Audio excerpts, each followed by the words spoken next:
Welcome आपका defence welfare समाचार में। तो बहुत ही महत्वपूर्ण खबर निकल के आ रही है 8th पे कमीशन को लेकर के। और यहाँ पर सरकार के जो आर्थिक सलाहकार परिषद की सदस्य है उनके द्वारा एक महत्वपूर्ण बात कही गई है। तो इस वीडियो में हम उसी बात को जानेंगे। आप चैनल में पहली बार विजिट कर रहे हैं तो जरूर सब्सक्राइब कीजिएगा।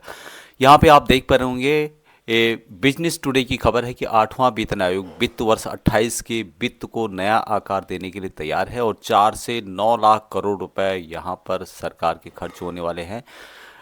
ये बोझ पड़ेगा सरकार के ऊपर। नीलकंठ मिश्रा जो कि प्रधानमंत्री के आर्थिक सलाहकार परिषद के सदस्य हैं, उनके द्वारा ये बात कही गई है। यहाँ पे आप देख सकते हैं कि आगामी 8वां वेतन आयोग जो वित्त वर्ष 28 में लागू होने वाला है, सरकार के क्षितिज पर सबसे बड़ी वित्तीय घटनाओं में से एक के रूप में उभर रहा है। प्रधानमंत्री के आर्थिक सलाहकार परिषद के सदस्य नीलकंठ मिश्रा के अनुसार 8वां वेतन आयोग 8वां पे कमीशन के कार्यान्वयन से केंद्र और राज्य दोनों में भारत की सार्वजनिक वित्त पर काफ़ी दबाव पड़ने की संभावना इनके द्वारा बताई गई। मिश्रा के अनुसार 8वें पे कमीशन के तहत संशोधित वेतन और पेंशन के लिए संयुक्त भुगतान 4 लाख करोड़ रुपए को पार कर सकता है और यह 9 लाख करोड़ रुपए तक बढ़ सकता है। एक बार जब 5 तिमाहियों की बकाया को शामिल कर लिया जाता है, यानी कि जितने भी यहाँ पर एरियर वगैरह उसको सब दिया जाता है, तो यहाँ पर 9 लाख करोड़ रुपए तक बढ़ सकता है। उन्होंने कहा कि नीति निर्माताओं को वित्त वर्ष 28 की तैयारी करते समय इस बोझ को सावधानी से तोलना होगा।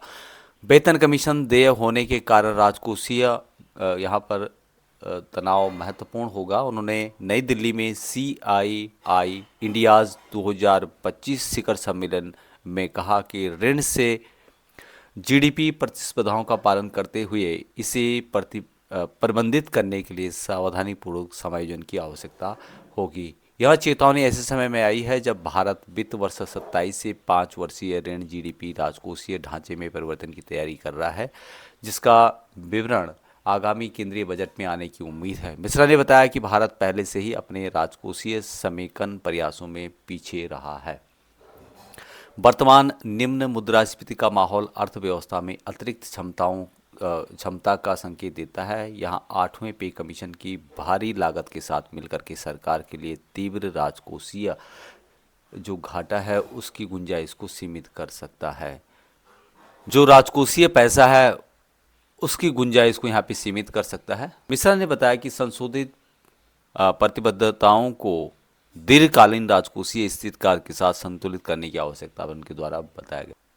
8वां वेतन आयोग अपडेट। वित्त मंत्रालय ने 8वें वेतन आयोग के संदर्भ की शर्तों यानी कि TOR पर श्रमिक संघ और कर्मचारी समूह द्वारा उठाई गई चिंताओं को संबोधित करते हुए स्पष्टीकरण जारी किया है। जब से TOR अधिसूचित किया गया था, यूनियनों ने एक महत्वपूर्ण चूक पेंशन संशोधन के किसी भी स्पष्ट संदर्भ की अनुपस्थिति को चिन्हित किया था। इसे पिछली प्रथा से अलग रूप में देखा गया क्योंकि सभी पूर्ववर्ती वेतन आयोगों ने स्पष्ट रूप से कहा था कि वेतन और पेंशन दोनों में संशोधन किया जाएगा। तो यहाँ पर जो सरकार के द्वारा इस बार TOR जारी किया गया है उसमें पेंशन संशोधन के बारे में ढंग से या सही रूप से जिक्र नहीं किया गया था। इसलिए जितने भी श्रमिक संगठन हैं, कर्मचारी संगठन हैं, उन्होंने अपनी आवाज़ सरकार तक उठाई। इसी चुप्पी से यहाँ चिंता उत्पन्न हो गई कि सरकार पेंशन सुधार को 8वें पे कमीशन के देश से बाहर रखने की योजना बना रही है। यानी कि 8वां वेतन आयोग के तहत जितने भी पेंशनर्स हैं उनको इसका फ़ायदा नहीं मिलेगा। इस बात की चिंता जितने भी श्रमिक संघ हैं और कर्मचारी संघ हैं उनको यहाँ पर हो गई थी। 69 लाख से अधिक पेंशनभोगी सेवारत कर्मचारियों के साथ समानता बनाए रखने के लिए संशोधन पर निर्भर है। इसलिए यहाँ मुद्दा शीघ्र ही एक बड़ी चिंता का विषय बन गया। इन कई संगठनों ने सरकार को पत्र लिखकर चेतावनी दी कि पेंशन संशोधन को बाहर रखने से एक अवांछित मिसाइल कायम होगी तथा सेवानिवृत्ति लोगों पर प्रतिकूल प्रभाव पड़ेगा। सरकार ने अब राज्यसभा में अपनी स्थिति स्पष्ट कर दी है। एक आंसर्ड प्रश्न का उत्तर देते हुए वित्त राज्य मंत्री पंकज चौधरी ने कहा कि 8वें पे कमीशन में केंद्र सरकार के कर्मचारियों के लिए वेतन भत्ते, पेंशन आदि पर सिफारिशें करेगी। इससे यहाँ स्पष्ट हो जाता है कि पेंशन संशोधन अभी भी आयोग के दायरे में है, जैसा कि पहले के पे कमीशन में होता आ रहा है। इस स्पष्टीकरण से नवंबर से जारी चिंता कम होने की उम्मीद है। हालांकि वित्त मंत्रालय ने यहाँ भी स्पष्ट किया है या उनकी पुष्टि उनके द्वारा की गई है कि वर्तमान में महंगाई भत्ता यानी डीए और डीआर महंगाई राहत को मूल वेतन के साथ विलय करने का कोई प्रस्ताव नहीं है। यह एक लंबे समय से चली आ रही मांग है जिस पर आमतौर पर ध्यान दिया जाता है। जब डीए 50% को पार कर जाता है, जैसे कि हम सब जानते हैं, ऐसे किसी भी कदम पर अब 2027 में 8वें पे कमीशन द्वारा अपनी रिपोर्ट प्रस्तुत करने के बाद ही विचार किए जाने की संभावना है।